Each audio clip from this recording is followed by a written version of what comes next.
1551년에 심사임당이 죽습니다. 46살에 죽어요.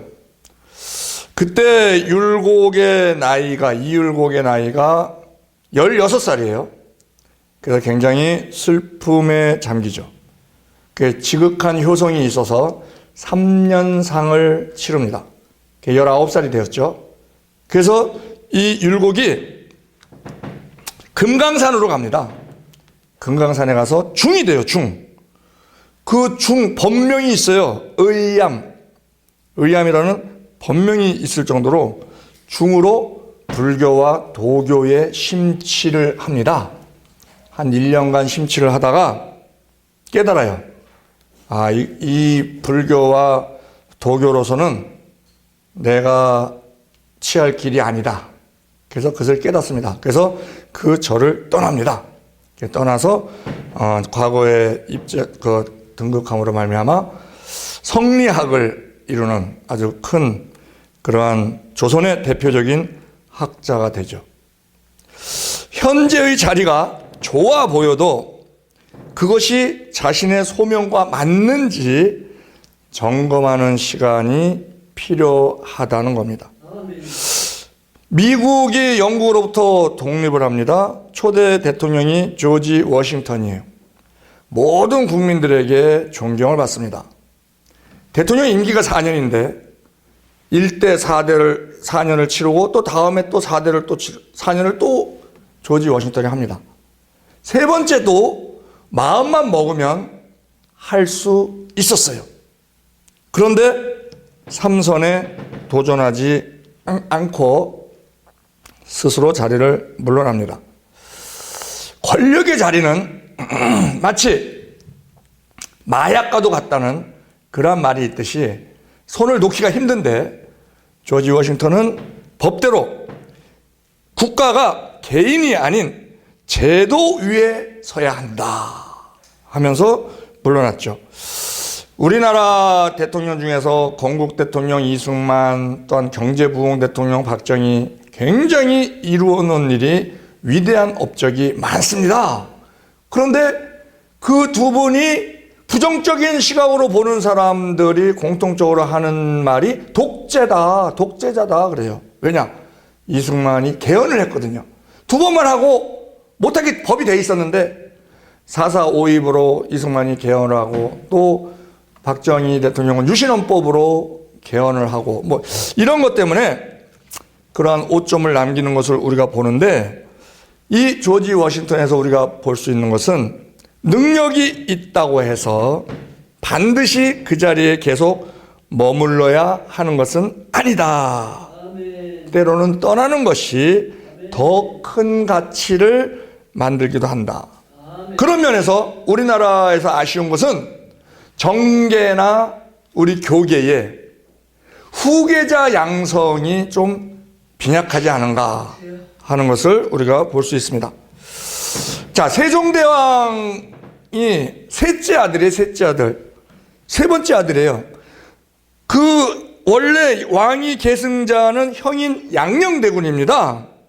그런데 양녕대군은요 스스로 자기가 왕의 자리에 있을 인물이 아니라는 것을 판단했어요.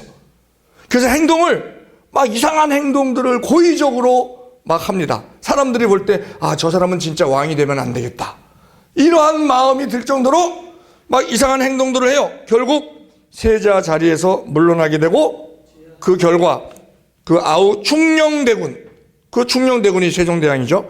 그래서 세종이 왕이 되어서 조선 역사상 가장 위대한 군주 자리를 하게 되는 그러한 역사를 우리가 봅니다.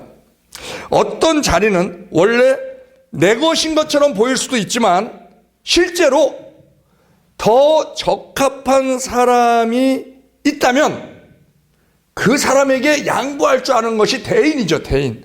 그런 사람들이 자리에 버거운 사람, 우리가 자리가 사람을 만든다는 말도 합니다만 자리에 버거운 사람이 그 자리를 감당치 못할 자리에 있을 때 굉장히 그 결과가 불행하게 되는 그 자리를, 그 직책을 다스리지를, 그 자리가 됐다는 것은 정복을 한 거예요. 그런데 다스리지를 못할 때 불행한 결과를 낳는 그런 것을 우리가 역사에서 봅니다. 성경에서도 보면은요, 사울과 다윗이 있어요. 사울은요, 왕위를 잃게 될 것이라는 경고를 받았습니다. 사무엘에게. 그런데도 끝까지 자리를 놓지 않습니다. 반면에 다윗은요, 자신이 왕으로 기름 부음을 받았음에도 성급하게 왕위를 차지하려고 하지 않습니다. 기다립니다. 결국 사울은 자리에 집착하다가 몰락했고 다윗은 때를 기다린 후에 성군이 될 수 있었죠. 지금 있는 자리를 지키는 것보다 중요한 것은 그 자리에 머물러야 할 이유와 때를 분별하는 것이라는 겁니다. 우리 인생에는요, 머물러야 할 때가 있고 떠나야 할 때가 있습니다. 그런데 문제는 많은 사람들이 오랜 세월 익숙한 자리에 머물러 있습니다. 그 자리가 불편하고 억울하고 때로는 지쳐도 익숙하기에 떠나지 못해서 떠나야 할 때를 놓치는 경우가 많습니다. 이스라엘 백성도 애굽을 떠나야 했고 아브라함도 갈대아 우르를 떠나야 했으며 제자들도 배와 그물을 버리고 그 생업을 떠나야 할 때 떠났습니다. 그래서 예수님을 따를 수 있었습니다. 오늘 창세기 31장 이 본문은 야곱이 외삼촌 라반의 집을 떠나는 이야기입니다. 야곱은 20년 동안 라반의 집에서 살았습니다. 처음에는 아무것도 없는 도망자였습니다. 그러나 하나님은 그를 축복하셔서 큰 재산을 가진 사람으로 만드셨습니다. 그런데 어느 날 하나님께서 야곱에게 말씀하십니다. 오늘 본문이죠. 내 조상의 땅 내 족속에게로 돌아가라. 내가 너와 함께 있으리라 하고 말씀하십니다. 이 말씀은 단순한 이사가라는 것이 아닙니다. 하나님께서 야곱을 새롭게 부르시는 것입니다. 오늘 우리는 이 창세기 31장을 통해서 하나님께서 우리를 새로운 영적 단계로 이끄실 때 어떤 일이 일어나는가 하는 것을 살펴보고자 합니다. 본문 1절 2절을 보면은요, 야곱의 환경이 변하는 것을 봅니다. 사람들에 의해서 분위기가 이상해져요. 라반의 아들들이 수군거립니다. 1절 야곱이 들은즉 라반의 아들들의 말이 야곱이 우리 아버지의 소유를 다 빼앗고 우리 아버지의 소유로 인하여 이같이 거부가 되었다 하는지라.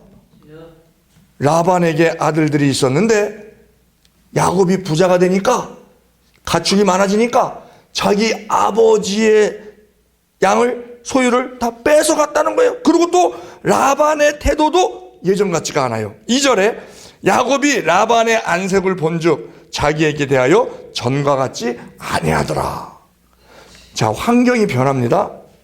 이 환경, 하나님께서는요, 네 가지로 우리에게 말씀하십니다. 하나는 하나님의 말씀으로 말씀하시는데, 하나는 레마, 이 기록되어 있는 말씀, 로고스를 읽었을 때 마음으로 깨달아지는 말씀, 레마로서 하나님이 말씀하십니다. 또 두 번째는 캐리그마, 선포되는 말씀으로 말씀하십니다. 세 번째는 주변 사람의 말, 그 사람들 말에 하나님의 말씀이 있습니다. 세 번째는 환경으로 하나님이 말씀하시는 것을 보는데, 지금 이 야곱의 환경이 지금 변하고 있어요. 20년 동안 야곱은 성실하게 일했습니다. 그러나 축복이 임하자 사람들의 시선이 변합니다. 이것이 인간의 모습입니다. 가난할 때는 동정하다가 잘 되기 시작하면 시기합니다. 지금도 변함없습니다. 때로는 하나님께서 우리를 새로운 자리로 옮기시기 전에 주변 환경을 흔드십니다. 열심히 살았는데 오해를 받고, 성실히 헌신했는데 배신을 당하고, 최선을 다했는데 인정받지 못하는 자리에 있을 수 있습니다. 그렇게 우리의 환경을 흔드실 때 우리는 하나님의 뜻을, 하나님의 음성을 현상을 통하여 볼 줄 알아야 된다는 것입니다. 직장이 갑자기 답답해집니다. 사람 관계가 변합니다. 마음의 평안이 사라집니다. 왜 그럴까? 하나님께서 떠날 준비를 시키시는 겁니다.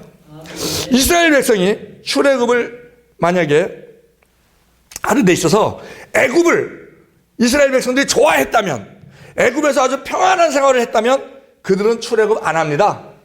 여기가 좋사오니 뭐 약속의 땅이고 뭐고, 아유 내가 행복하면 약속의 땅이지, 그러고 안 떠납니다. 하나님은 우리를 우리보다 더 잘 아시기 때문에 그 애굽 생활 400년을 힘들게 하신 것입니다. 괴롭게 만드신 것입니다. 왜? 하나님은 그들을 약속의 땅으로 가게 하셔야 되기 때문에. 고난은요, 우리가 고난당할 때 아유 이건 죄의 대가다, 심판의 대가다, 죄값이다, 이렇게 많이 해석을 하는데, 때로는요 이 고난은 심판이 아니라 이동 명령일 때가 있습니다. 어떤 문제는 실패가 아니라 출발 신호가 되는 경우 있습니다. 환경을 통해서 하나님은 말씀하십니다. 하나님은 인도하십니다. 또 하나님은 지키십니다. 오늘 우리의 삶에 일어나는 변화가 있다면 먼저 하나님께 물어봐야 됩니다. 주님, 이것이 새로운 부르심의 신호입니까? 저도요 1999년 추석 전날 4시에 아주 회사가 바빴어요.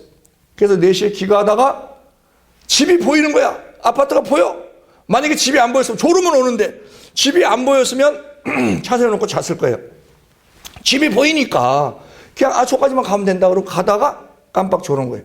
마포구청 앞에서. 거기가 이렇게 코너길이거든요. 졸았어요.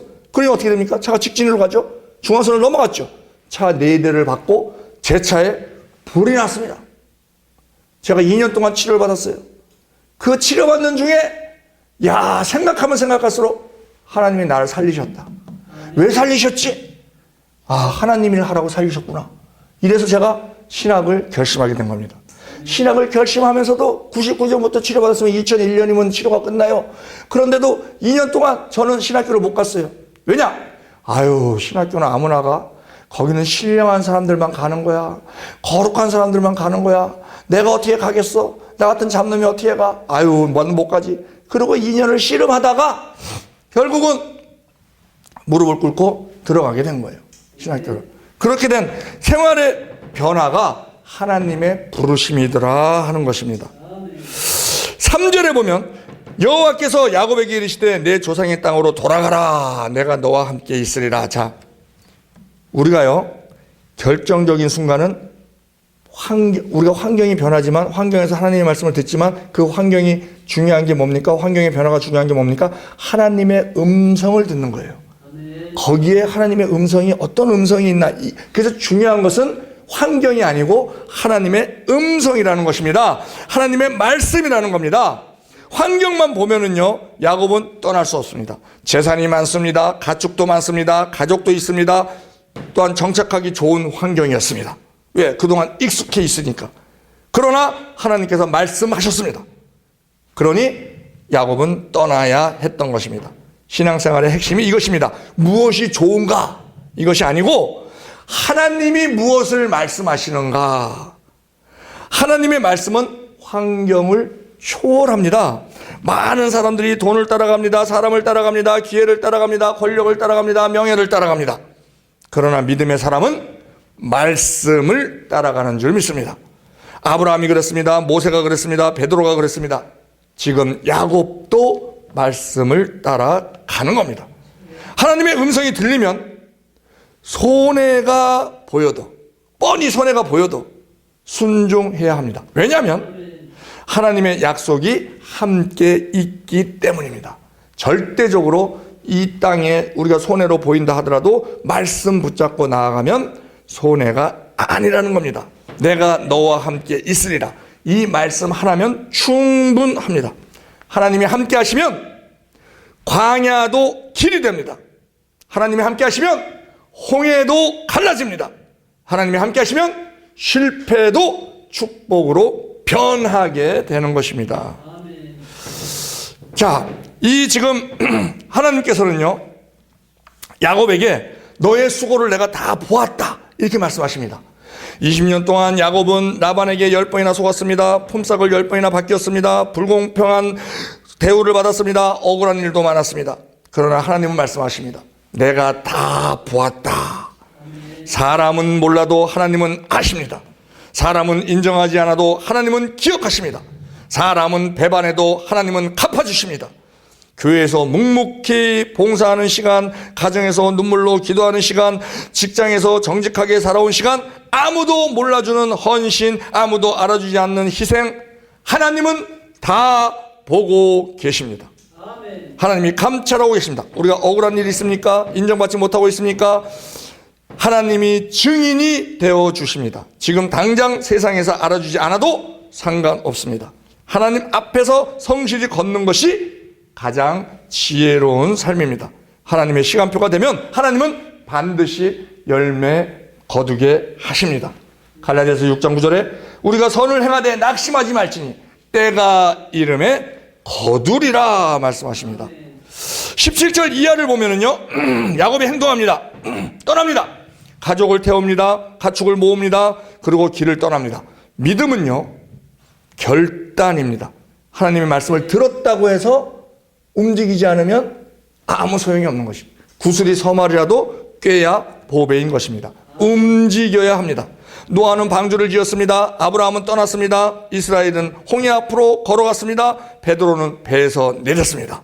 순종은 행동으로 증명됩니다. 많은 사람들이 하나님의 뜻을 알게 해주세요 라고 기도합니다. 그런데 이미 하나님께서는 말씀 주셔도 하나님의 뜻을 알게 해주세요 하고 기도하고 하나님께서 말씀을 주셔도 순종하지 않는 사람이 많다는 겁니다. 하나님은요, 왜 순종하지 않아요? 힘들어 보이니까. 이건 뭐 얼토당토 않아 보이니까. 이거 무모해 보이니까.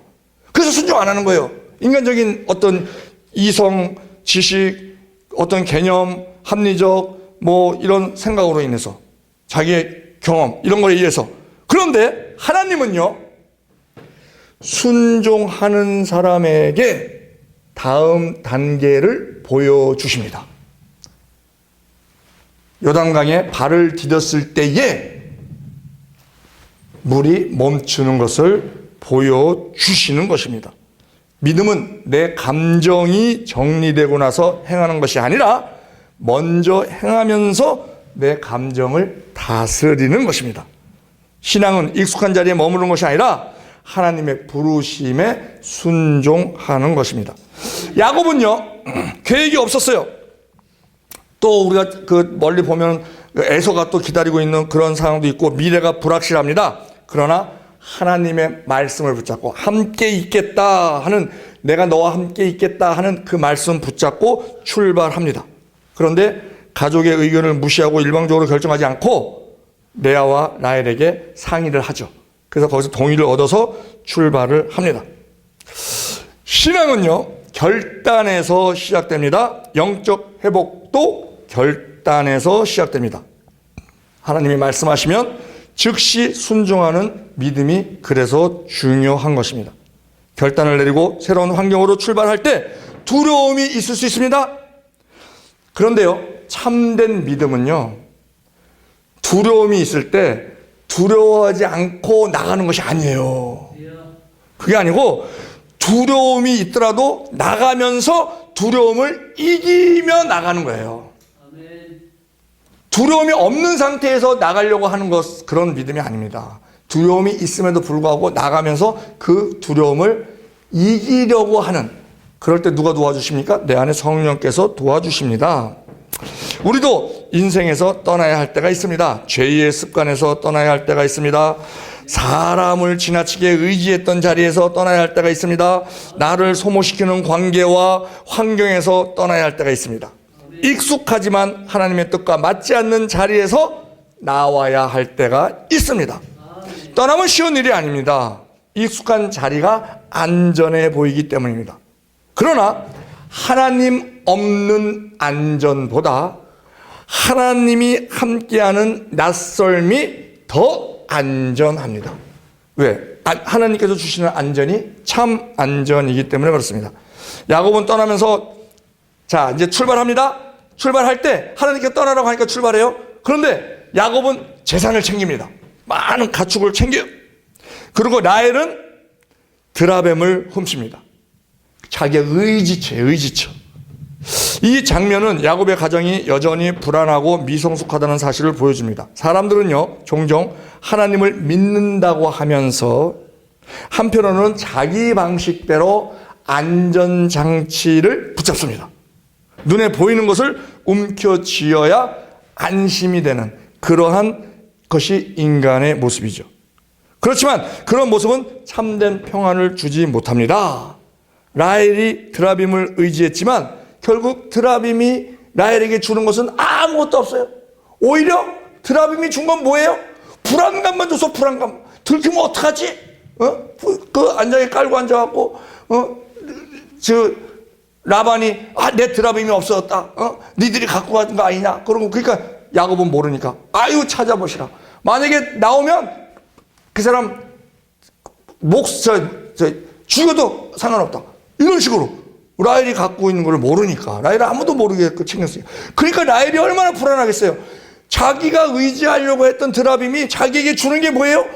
아주 그냥 심장을 쫄깃쫄깃하게 만드는 불안감만 있는 거야. 불안감만 있는 거예요.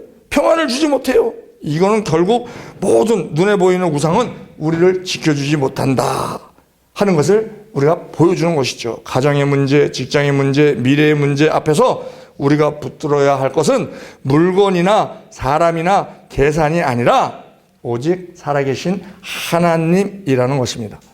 22절 이후에 보면은요, 라반이 야곱을 추적하죠. 7일 동안 쫓아옵니다. 인간적으로 보면 큰 위기입니다. 위기. 지금 막 쫓아와요. 그런데 하나님이 먼저 개입하시죠. 24절에 밤에 하나님이 아람 사람 라반에게 현명하여 가로되 너는 삼가 야곱에게 선악간 말하지 말라. 하나님께서 꿈에 나타나셔서, 야곱은 몰라. 그 라반의 꿈에 하나님이 나타나셔서 그렇게 했다는 것을 야곱은 모릅니다. 그러니까 라반이 쫓아왔을 때 불안할 수밖에 없죠. 하나님께서 라반에게 야곱에게 선악간 따지지 말라 하는 거예요. 야곱은 모르고 있었지만 하나님은 이미 일하고 계셨습니다. 우리가 모르는 사이에도 하나님은 일하십니다. 우리가 잠든 밤에도 일하십니다. 우리가 눈물 흘릴 때도 일하십니다. 우리가 두려워할 때도 일하십니다. 사탄이 공격하려고 해도 하나님의 허락 없이는 할 수 없습니다. 우리의 인생은 우연에 맡겨진 인생이 아니라 하나님 손 안에 있습니다. 그것을 믿는 믿음이 진짜 믿음인 것입니다. 그러므로 두려움보다 믿음을 택해야 됩니다.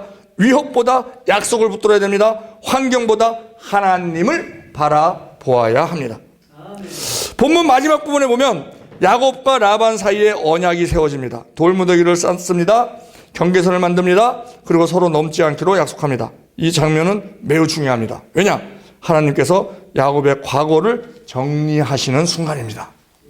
20년 동안 묶여 있었던 관계, 20년 동안 영향을 주었던 사람, 20년 동안 괴롭혔던 환경, 이제 모든 것이 끝나는 것입니다. 하나님은 새로운 시작을 위해서 반드시 정리를 하십니다. 하나님의 개입이 열매는 화평입니다. 우리의 삶에도 영적 경계선이 필요합니다. 죄와의 경계선, 세상과의 경계선, 잘못된 관계와의 경계선, 믿음을 무너뜨렸던 습관과의 경계선. 우리의 참된 영적 부흥은 경계선이 세워질 때 시작됩니다. 하나님께 속한 사람은 하나님께 속한 삶을 살아야 합니다. 결론을 맺겠습니다. 창세기 31장은 단순한 이주 이야기가 아닙니다. 하나님께서 야곱을 새로운 단계로 이끄시는 이야기입니다. 이것을 통해서 우리가 기억해야 할 것은, 첫째, 하나님은 환경을 통해서 말씀하신다. 둘째, 하나님의 음성이 가장 중요하다. 셋째, 하나님은 우리의 모든 수고를 보고 계신다. 넷째, 믿음은 순종의 결단이다. 야곱처럼 익숙한 자리를 떠나는 일은 두렵지만 하나님의 명령은 언제나 생명의 길입니다. 다섯째, 하나님은 원수보다 강하게 우리를 보호하십니다. 라헬이 드라빔처럼 인간이 붙드는 우상은 결국 우리를 지켜주지 못합니다. 갈등 중에서도 하나님이 함께 하심을 믿어야 합니다. 하나님은 야곱을 보호하셨고 마찬가지로 야곱의 하나님은 우리의 하나님이시기 때문에 우리를 보호하십니다. 여섯째, 하나님은 새로운 시작을 위하여 경계선을 세우게 하십니다. 화해를 포기하지 말아야 됩니다. 하나님은 관계를 끊어내시는 분이 아니라 새 질서를 세우시는 분입니다. 창세기 31장은 인간의 불안과 하나님의 신실함이 대조되는 장입니다. 야곱은 불완전했지만 하나님은 그를 버리지 않으셨습니다. 야곱은 떠날 때 두려웠습니다. 그러나 하나님이 말씀하셨습니다. 내가 너와 함께 있으리라. 이 약속은 오늘 우리에게도 동일합니다. 가정의 문제 앞에서, 경제적 어려움 앞에서, 질병 앞에서, 미래의 불확실함 앞에서도 주님은 말씀하십니다. 내가 너와 함께 있으리라. 이 약속을 붙들고 새로운 믿음의 길을 걸어가는 우리 모두 되기를 우리 주 예수 그리스도의 이름으로 축원드립니다. 우리 주여 3차로 통성을 기도할 때 주여 주께서 임마누엘 하나님으로 나와 함께 하심을 우리가 머리로는 알고 있습니다. 그러나 그것을 우리가 생활 가운데 우리가 체험하면서 많은 사람들에게 가르쳐 지키게 하기에 부족함 없는 우리 되게 해달라고 우리 주여 3차로 통성으로 기도하시겠습니다. 주여